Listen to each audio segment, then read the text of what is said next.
बनी भूखल दशहरा ये माई हमारा दिलवा में लालसा लागल बा। बनी भूखल दशहरा ये माई हमारा दिलवा में लालसा लागल बा। इहे बताओ माई वैबू कि ना, इहे बताओ माई वैबू कि ना, इहे बतिया माथा में जागल बा। बनी भूखल दशहरा ये माई हमारा दिलवा में लालसा लागल बा। बनी भूखल दशहरा ये माई हमारा दिलवा में लालसा लागल बा। इहे बताओ माई वैबू कि ना, इहे बताओ माई वैबू कि ना, इहे बतिया माथा में जागल बा। बनी भूखल दशहरा ये माई हमारा दिलवा में लालसा लागल बा, लागल बा।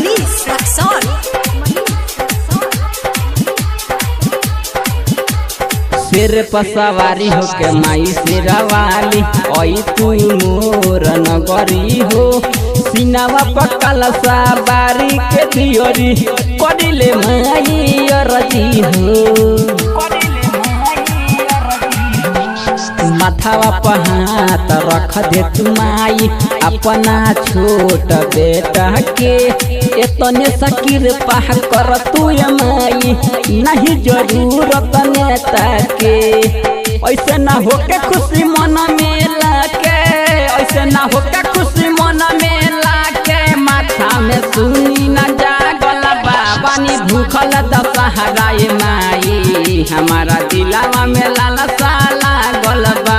बनी भूखल दशहरा ये माई हमारा दिलवा में लालसा लागल बा।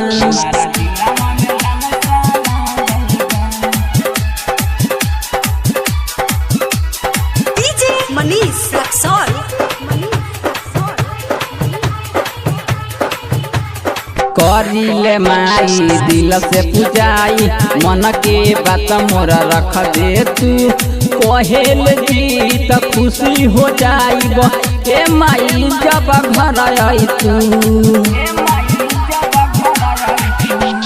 राइटर राजू लिखल कहानी सुनी न मनवा भावेला। गावेला सोनू राजा ये माई इहे बतिया बतावेला। हतावा जोड़ी बनी खाना हम कब से, हतावा जोड़ी बनी खाना हम कब से मनवा में खुशी न जागल बा। बनी भूखल दशहरा ये माई हमारा दिलवा में लालसा जागल बा। बनी भूखल दशहरा ये माई हमारा दिलवा में लालसा लागल बा। Number 1 recording studio Chandni Chowk नवालपुर।